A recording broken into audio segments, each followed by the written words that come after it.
Florida is making bold moves in the crypto space by considering a $1 billion Bitcoin investment through its state pension fund. This unprecedented move could spark a wave of institutional and governmental adoption and could change the trajectory of Bitcoin forever.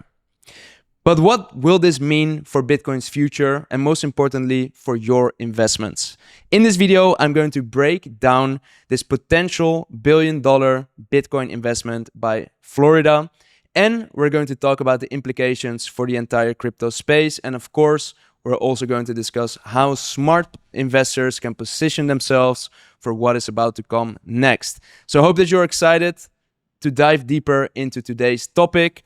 If you're excited, make sure to smash the like button. And if you haven't done so yet, make sure to subscribe to my channel because I'm going to be posting regular videos just like this one where I break down complex topics in the world of investing and recent market developments, news updates, which are all very relevant for you to understand if you want to position yourself for maximum gains in this bull market cycle and in the crypto market in general. My goal is to help as many of you as possible to cross the finish line this bull market cycle and to help you to achieve your goals. So do me one quick favor, smash the like button and subscribe to my channel if you haven't done so yet. Now, let's dive into today's video. Florida's $1 billion Bitcoin move and what it means for you. Let's kick off this video by dissecting this tweet. So here on the screen is a tweet by 𝗗𝗶𝘀𝗰𝗹𝗶𝗺𝗿. Who is 𝗗𝗶𝘀𝗀𝗃𝗃𝗃𝗃𝗃𝗃𝗃 and what does he have to tell us? Well, he's saying that there's no telling what the future of cryptocurrency will be, but Florida must stay ahead of the curve on getting the best returns for Floridians. Today, I sent a letter to Florida SBA requesting a report on digital currencies. So that's really interesting. So who is this person? Who is Jimmy? Well, Jimmy is actually the CFO, the fourth CFO of the state of Florida, which is one of the states of the US. So that's a person that has quite a lot of influence and control and power within the state of Florida. And here is a news article by Cointelegraph. Just in, Florida may introduce a Bitcoin reserve in 2025, leveraging its $185 billion pension fund and its budget surplus to allocate billions into crypto-related assets. So that's really interesting. So Florida's CFO, 𝗗𝗶𝘀𝗀𝗃𝗃𝗃𝗃𝗃, is part of this movement that encourages Florida, or that helps Florida to transition towards a Bitcoin strategic reserve strategy. And you need to understand the wider context. The wider context within which all of this is happening was created by President-elect Donald Trump earlier this year. He was speaking on stage at Bitcoin 2024, which is an industry event.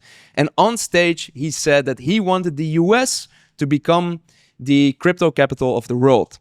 In the past few years, actually, the laws and regulations were not very favorable for crypto companies. They were bullied away and they searched for different locations to set up their HQs and to run their operations from. For example, the Cayman Islands, but also more recently, Dubai or the UAE came up. Dubai is actually positioning itself as the Silicon Valley for crypto. And it would be a pity, you know, lots of really great innovation is actually coming from the United States. For example, ChatGPT was invented in the United States. Many great innovative companies, like the companies from Elon Musk, Tesla, SpaceX, Neuralink, they're all coming from the US. So the US produced a lot of innovation, and it would be a waste if we could not use all of that great talent, the great capital market. So one of the great things that the US has going for itself is that it's really easy to raise money for a really great idea. So there's a lot of talent, there's capital, but there was not a great environment for crypto companies to establish themselves there and to run their operations because they were at risk of being sued or attacked by government agencies. So Donald Trump sees the opportunity or sees the potential that the crypto and the blockchain and the Web3 space has for the country. they understand that or he understands that by embracing the crypto space, he gets to maintain really great talent, capital, and innovation within the country. So that is the philosophy of Donald Trump, and that's why he wants to make the US a more crypto-friendly nation. So within that backdrop, Florida CFO 𝗗𝗶𝘀𝗰𝗋𝗶𝗺𝗿 says that he would not be shocked to see the state's $800 million crypto portfolio grow under a Trump presidency, according to CNBC. So let's actually dissect what this article is saying. This article is hinting at the fact that Florida already owns crypto. They have an $800 million crypto portfolio, which is great. It's a start. But when we're talking about states, governments, and pensions, then 800 million is nothing. It's baby money. If states and governments adopt Bitcoin as a strategic reserve asset, then billions are going to flow into the asset over time.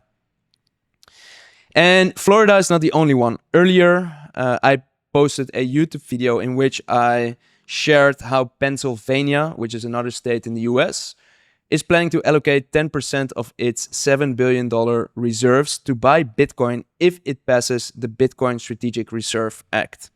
And to give you some context, the Bitcoin Strategic Reserve Act is an act which was proposed by State Representative Mike Campbell. So here it says, Pennsylvania House introduces bill to implement a strategic Bitcoin reserve. So Florida is interested in getting into Bitcoin. Pennsylvania is interested in getting into Bitcoin. But they're not the only ones. There's more. Yes. We also have Texas. So here you see a government site of the state of Texas, Texas legislature online. And here it shows that a bill was introduced related to the establishment of a Bitcoin reserve within the state treasury and the management of cryptocurrencies by governmental entities. So yeah, we're seeing a very interesting wave of governmental and state adoption happening just right in front of our eyes. We are writing history right now. Imagine or realize, take a moment to realize that within the past 15 years, Bitcoin went from a very niche technology, mainly for really early tech adopters, for coders and academics. Those were the primary ones that first understood the value of Bitcoin. According to the banks, later it was adopted by criminals, drug cartels, and lots of bad actors. But now, 15 years later, they realize that the momentum of Bitcoin is so massive that rather than trying to fight it or suppress it, if you can beat it, join it. And that's exactly what we're seeing. I call this the Great Pivot. So the Great Pivot is the moment in time where all of these banks, governments, and institutions suddenly start to shift from fighting it to embracing it, because they understand that if they embrace it now and if they embrace it early, then they stand to make the biggest gains. I talk a lot about game theory in my videos. And if you look at simple game theory, then it makes sense. The countries that adopt Bitcoin the earliest are the ones that will probably reap the biggest rewards, because they will get all the capital flowing to their economy. They will get the talent that will migrate there, and they will be known as the innovators, the great innovators in the world. So there's a lot of gains to be made by adopting Bitcoin. Now, of course, there's also cost and drawbacks. For example, if you as a country or as a state are adopting Bitcoin as a strategic reserve asset, or making cryptocurrencies legal, or providing new regulations, then you need to do a regulatory overhaul. You need to reconsider the laws and regulations. And that could be a very tedious process, especially when the establishment, and when I talk about the establishment, I mainly mean the banks, which hold a lot of power and control, will probably give you a lot of backlash and will probably fight you to make sure that they maintain as much power and control as they're having right now. So the banks don't like crypto because they can't control it. So they've been fighting against it. But now we're seeing all of that change. And the crypto industry actually understood that if they wanted this industry to become big and successful, then they had to invest into their future. And the way that they invested into their future, that's by buying influence. The way that US politics works, yes, it's a democracy, but it is possible to buy influence. It's possible to make donations to political parties, to political organizations that can help you to push a certain agenda forward.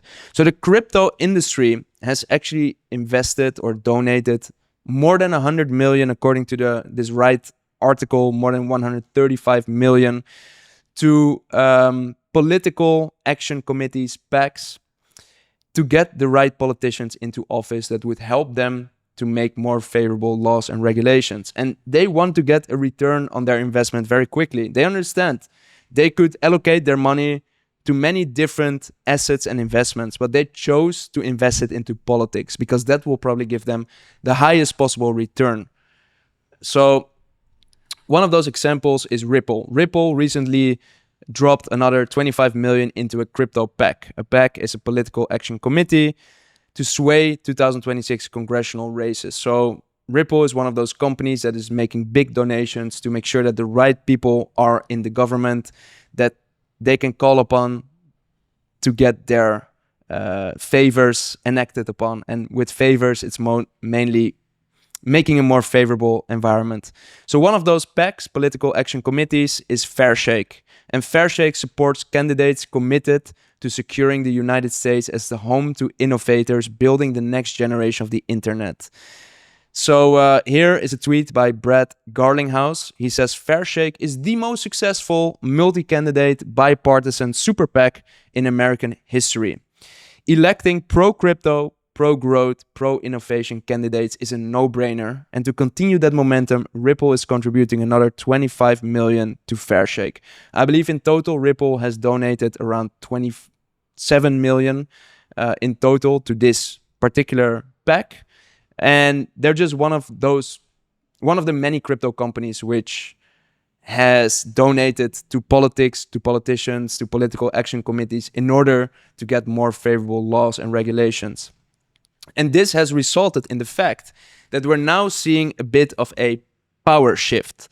If you've been following crypto for the past 15 years or even the past 5 or 6 or 7 years, there was a certain period where crypto was quite unregulated. Like the US and other countries around the world kind of left crypto companies alone because it was just a small upcoming industry. But for the past 4 to 5 years, more or less, the crypto industry has been under attack. There have been many lawsuits and attacks by the SEC. The SEC stands for the Securities and Exchange Commission. It's the governmental agency that is tasked to enforce the financial markets, or the task to create laws and regulations to make sure that the average investor is protected and won't fall victim to scams and those kind of things. So yes, the SEC, I do believe it's a very important political or governmental agency. It's needed to protect people, but it wasn't protecting people, because if you want to protect people, then what you do is you create a very favorable environment with very clear laws and regulations so that innovation can spark. When innovation can spark and people can invest in those companies, they can make a lot of money. So an average investor, by finding the right companies, can grow their wealth over time. But that's not what the SEC did. Instead, they didn't give any clear guidelines on what is allowed and what isn't allowed, or what is considered a good security within the financial space or within the crypto space and what isn't. And they just started to attack companies like Ripple. Ripple had a massive lawsuit. They're still fighting the SEC. Coinbase was under attack. Binance was under attack. So it was a very painful time. And as a result, many crypto companies were considering to just leave the US. All of that innovation would flow away. And now we're seeing the tide turn, because the head of the SEC, Gary Gensler, recently announced that he was going to step down on the 20th of January when Donald Trump takes office. And we're hearing rumors that very pro-crypto people are going to fill those spots. So that's the result of these crypto companies exerting their influence to get President-elect Donald Trump elected, and now to get other key players into key positions to help them to grow this industry. Then we have another key figure, Senator Cynthia Lummis, which is one of the main people in the Senate, which is proposing a bill to get a Bitcoin reserve at the governmental level in the US. So this plan recently got confirmed by Donald Trump. There was this article by Forbes saying that Donald Trump confirms a Bitcoin reserve plan. So what do we mean with this? Currently, the US holds around 200,000 Bitcoin. They gained this Bitcoin mostly through criminal lawsuits. So as a result, they're sitting on 200,000 Bitcoin. And if you've been following the news in the summer, Germany actually was also sitting on a bunch of Bitcoin, and they decided to sell their Bitcoin on the open market, and they generated like $3 billion or something like that, something to that order of magnitude. And that's just a small drop on a hot plate. Basically, that's a very insignificant amount for an economy like Germany. So what Donald Trump is understanding and what Senator Lummis is basically pointing at is that rather than selling Bitcoin, instead, the US should use its fiat or should print money in order to acquire an asset that can grow in value over time, so that in the future they can take profits and use those profits to pay off the national debt, which is now at $36 trillion, which is absolutely bonkers. That's an unhealthy balance sheet, I believe, for a country. You should see countries more or less like companies. If a company is healthy, meaning that more money comes in than goes out, then it's able to sustain itself over the long term. But when more money goes out than comes in, then it becomes a negative spiral where there's only money printing in order to fill up the gaps and to keep the economy afloat. With more money printing comes more inflation, and over time money becomes worthless, and it's a debt and inflation debt spiral. So Bitcoin is actually seen as a strategy to break free from that debt spiral. So like I said, right now, the US holds around 200,000 Bitcoin, but the bill that they're trying to pass, or that Senator Cynthia Lummis is trying to pass, is that they're going to buy up to 800,000 Bitcoin in the next 5 years, so that the US will hold around 1 million Bitcoin, and then in the future use that to pay off its debt. So very interesting developments. And when I first embarked on my journey of achieving financial freedom, I read this book called Rich Dad, Poor Dad. And I highly recommend you to check it out as well. Let me know in the comments below if you've also read the book Rich Dad, Poor Dad. It's written by the author Robert Kiyosaki, and it explains in such simple language how anyone can become financially free. The simple formula is, if you want to become financially free, you need to invest in assets and avoid liabilities. What are assets? Assets are things that increase in value over time.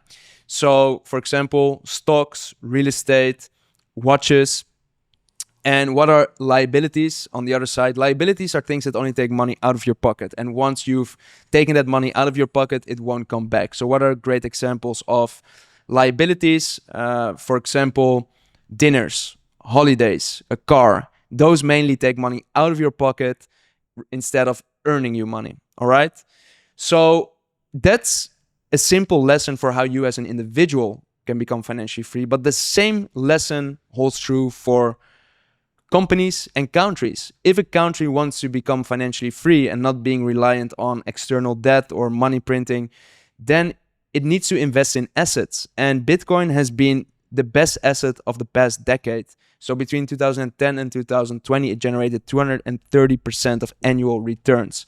Compare that to how much the dollar is losing value over time.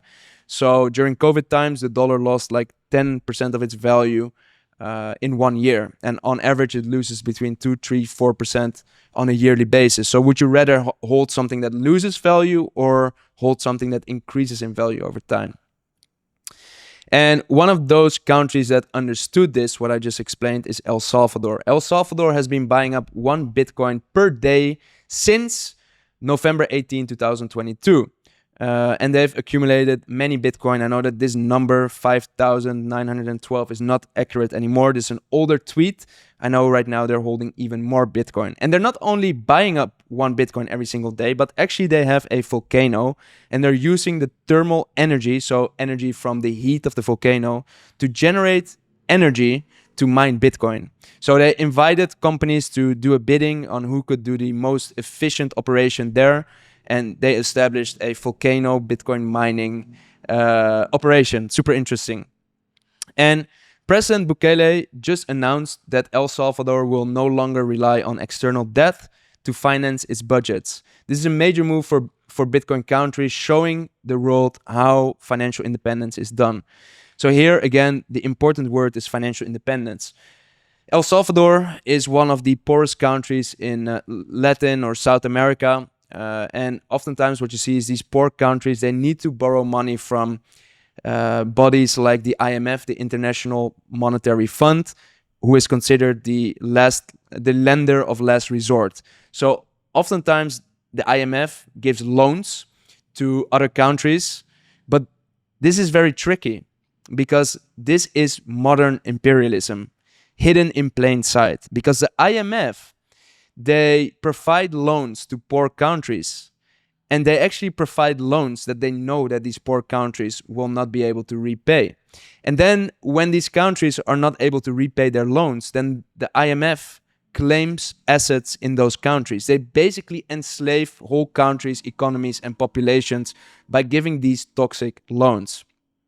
So El Salvador was one of those countries that was reliant on external financing. But now that they've started to buy up Bitcoin and they actually started to accumulate more wealth and a bigger treasure chest, they're no longer reliant on external financing. And that's amazing. So could this be the blueprint for other nations seeking financial independence? And it gets even better. So El Salvador's bonds rally as Bitcoin jumps past 100K. So what this means is that buying Bitcoin has been such a huge success that El Salvador is now able to refinance its debt at a much lower interest rate. And it can use those savings to buy even more Bitcoin. That's absolutely insane. So this is the perfect case study for what can happen when a country adopts Bitcoin. So when you, as a global power like the US, China, Russia, hear the success of this small country called El Salvador, which made this massive pivot from being one of the poorest countries in the world to achieving this massive success, then you're probably gonna want to have a slice of the pie. So I do believe that in the next few years and months, we are going to see FOMO on governmental level play out. Countries are going to want to have a slice of the pie.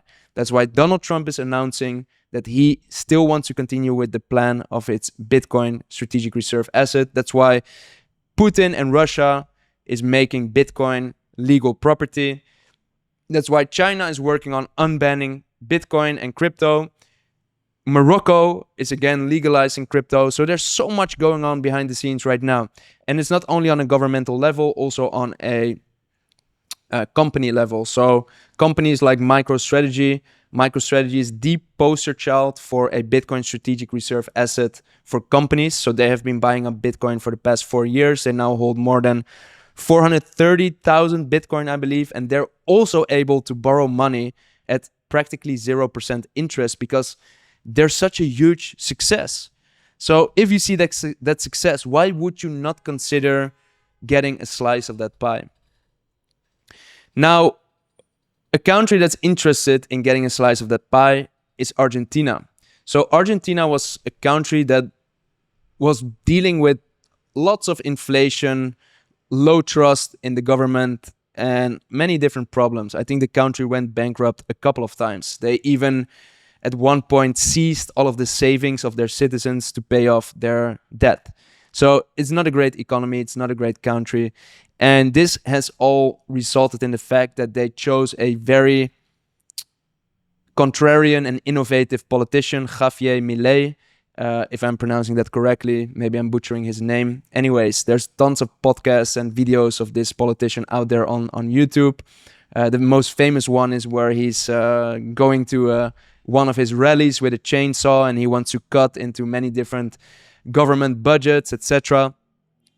And he's a very innovative politician, and he also understands the power of digital currencies, crypto, and Bitcoin, and what potential it can have on a country, especially after he was able to witness and analyze the case study of El Salvador. So now President Bukele and 𝗗𝗶𝘀𝗰𝗋𝗶𝗆 are in talks together to see how Argentina can also get involved in all of this.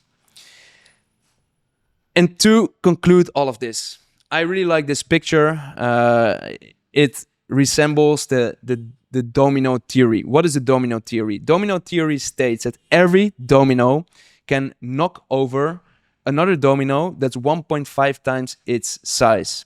So what you see here on this picture is that even if you start with a very small domino, and that domino pushes over a slightly bigger domino, and that domino pushes over a slightly bigger domino, at one point you'll be able to push over a very large domino. I do believe that El Salvador as a country, Florida, Pennsylvania, and Texas as states, MicroStrategy as a company, are setting very important case studies where their success will trigger others to join. And with every layer of this domino sequence being knocked over, more money will flow into the market. Billions and trillions are expected to be flowing into this market when that happens. Again, a state pension fund like Florida's pension fund with 185 billion, if they only allocate a small percentage, that already means a few billion are going to flow into this market. So I believe we are in this market, in this asset, in one of the most interesting times in history. The power law model predicts that Bitcoin will be at roughly $1 million per Bitcoin in 2030. When I first heard that prediction, I thought it was insane. But now that I'm seeing all of this stuff happen in real life, right in front of my eyes, I'm starting to believe more and more that this could actually be a reality. So, I hope that you enjoyed watching this video. And I want to end it off with this picture of Donald Trump. I do believe that Donald Trump is a key figure which is going to help us to increase the adoption of Bitcoin on many different levels in society, in the economy, even spiritually, which will help us to see an increase in the price of Bitcoin over time. So President Trump has been labeled by the crypto community as a pro-crypto president, and I'm really excited to see what is going to happen under his lead. So let me know in the comments below if you also think that 2025 is going to be the biggest bull market in history, because we're seeing so many different institutions and bigger players enter the market. Up till now, Bitcoin has been a retail asset class, but now the institutions are getting in, and this cycle, things might actually be different. So yeah, let me know in the comments. What do you think? Do you believe 2025 will be the biggest bull market in history? I hope you enjoyed watching this video. If you did, make sure to smash the like button so I know that you got good value out of it. And if you haven't done so yet, also make sure to subscribe to my channel, because I'm going to be posting regular videos just like this one, where I break down complex topics in the world of investing in crypto to make sure that you have an advantage in the market, and to make sure that you actually understand everything that's going on in the market, because most investors are not informed. In fact, I wouldn't even call them investors. I would just call the average crypto investor a crypto gambler. They've got no clue what they're doing. They don't understand what they're investing in. They don't know how to do their research. They've got no clue about all of the developments that's happening right now, and they have no game plan. But you, by educating yourself, can get ahead of the masses. And that's exactly my goal with this YouTube channel. So if you haven't done so yet, make sure to subscribe to my channel. And that being said, thanks for watching. Have an amazing day. I hope you learned a lot. And I'll see you in the next video. Peace out. Take care.